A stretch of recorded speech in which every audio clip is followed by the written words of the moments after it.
The Tile Memorial has started with a bang. Caruana convincingly outplayed Anand. Mamedyarov crushed Nakamura, and Magnus Carlsen defeated Kramnik. Well, let's see how Carlsen managed to do that. We joined the game after 37 moves, and it's a typical Carlsen performance. He started with the Trompovsky opening. Didn't get much out of the opening, but he found his way to an endgame with, well, very reduced material, so reasonable drawing chances for Kramnik.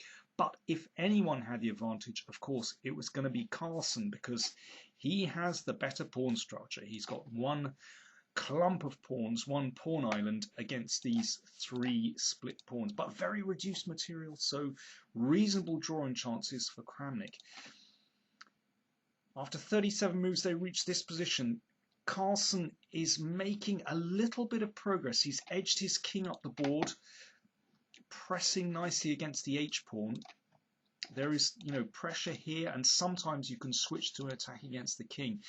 After the game, Carlsen thought that maybe Kramnik should wait with rook a5, but it's difficult to wait. Then white might just press forward, and you can see that sometimes the king can be in trouble. Sometimes there, some kind of attack can start. So not an easy position for black at all.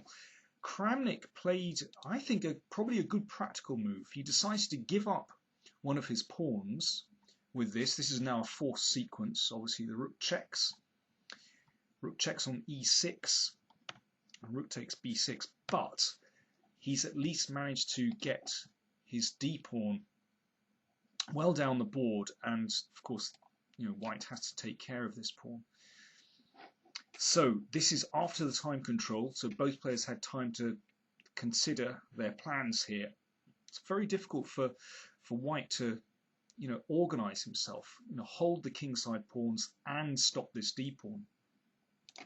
Bishop d1 is a good move, of course, targeting the h-pawn and bringing the bishop to a more secure square on f3. Rook a2, good move. Now, it's interesting to see what happens if bishop takes h5. Of course, this had to be very carefully calculated by both players.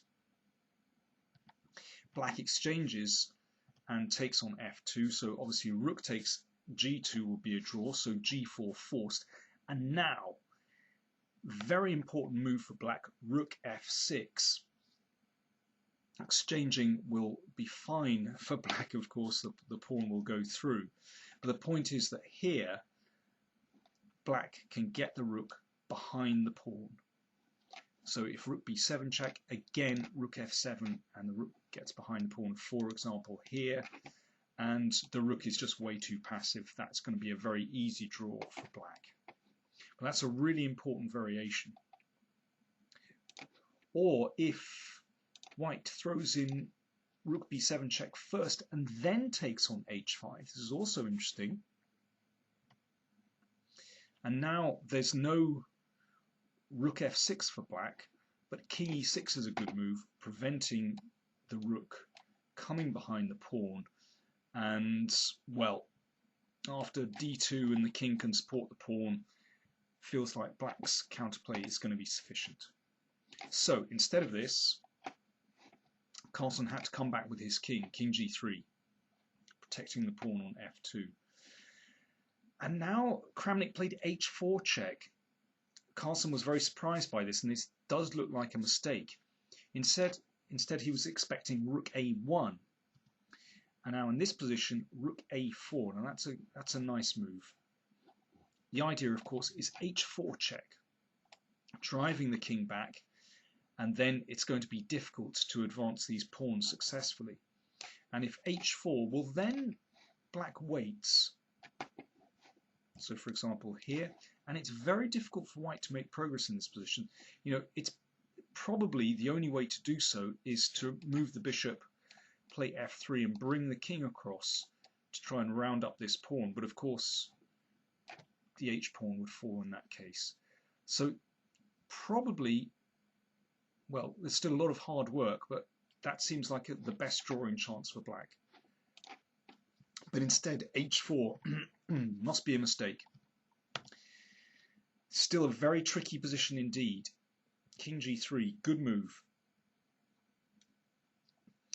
And Kramnik now played rook f6, which certainly looks as though it's losing. It would have been, well, for example, rook a2 might be the best try, just to bring the rook away. Still very hard work for white to win this position. Carlsen mentioned after the game rook f1 is a very tricky move.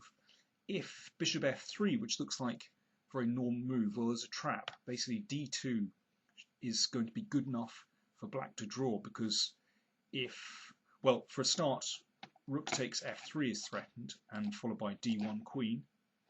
So rook d6. Now bishop e4, here's the move, and this endgame with the split pawns here is actually a theoretical draw. Alternatively, in this position, if bishop g4, bishop g4, then rook g1, and here we reach this very well-known endgame where it's the wrong coloured bishop, and this is a theoretical draw. Well, we'll see more of that in a second. After rook f1, probably the best move is bishop g4, and, well, here white still has pretty good winning chances. But, okay, that's another story. If rook g1, then you play bishop f3, and reasonable winning chances there. Should be winning, actually. Okay, back to the game. Kramnik played rook f6, and this is definitely a mistake. It's not clear what he overlooked in the game, but this is a theoretical win for white now. Now, he pushed the king further back in order to gain time. I mean, maybe he thought that his king was in a strong enough position to draw, but no, this should be winning. Let's just get to the critical moment in the game. King and pawn ending is obviously a win. Now the king is going to have to go back. Now, the point is that if g4, this is a draw, because it's this theoretical endgame again where the king reaches the corner and you can't shift the king out of the corner. It's a very well-known theoretical draw. So white has to be extremely careful before advancing this g-pawn. So how do you go about doing that? Well, let's see how Carlsen managed to do that. Bishop c2, he found the right idea of advancing the h-pawn. So, well, here he played bishop d7. Let's see what happens if black waits like this. So all black wants to do is sacrifice his bishop for the g-pawn. But it's not possible to do that. And the key move here is bishop e8.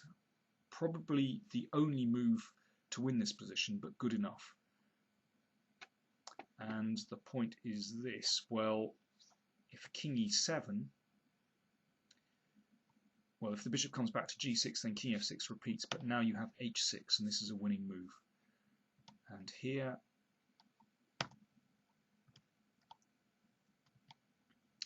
well, this is a winning king and pawn endgame, because the king gets in front of the pawn. And in this position, if the bishop moves away, well, we get something like this in the game. The pawn can advance. We'll transpose back to that. So, bishop d7 played,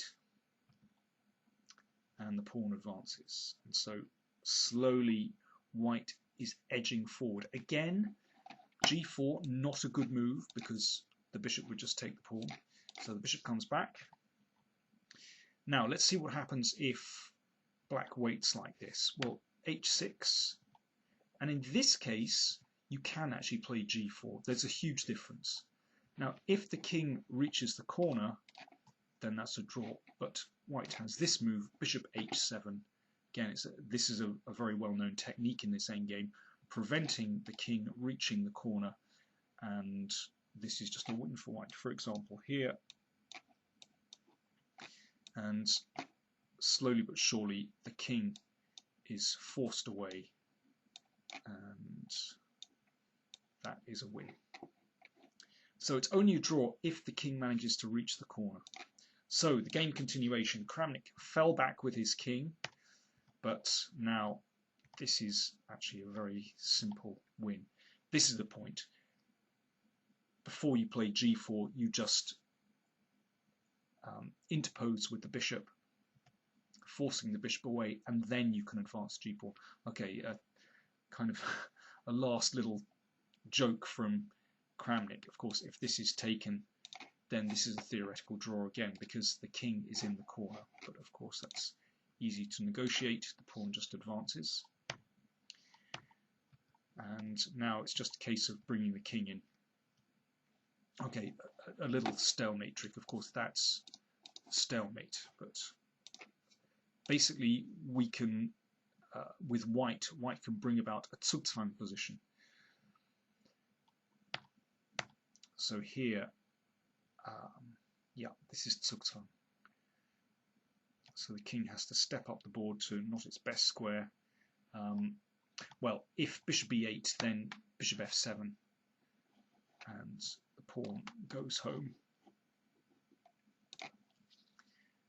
And in this position, after bishop g6, you have bishop g8 check, which was the final move of the game.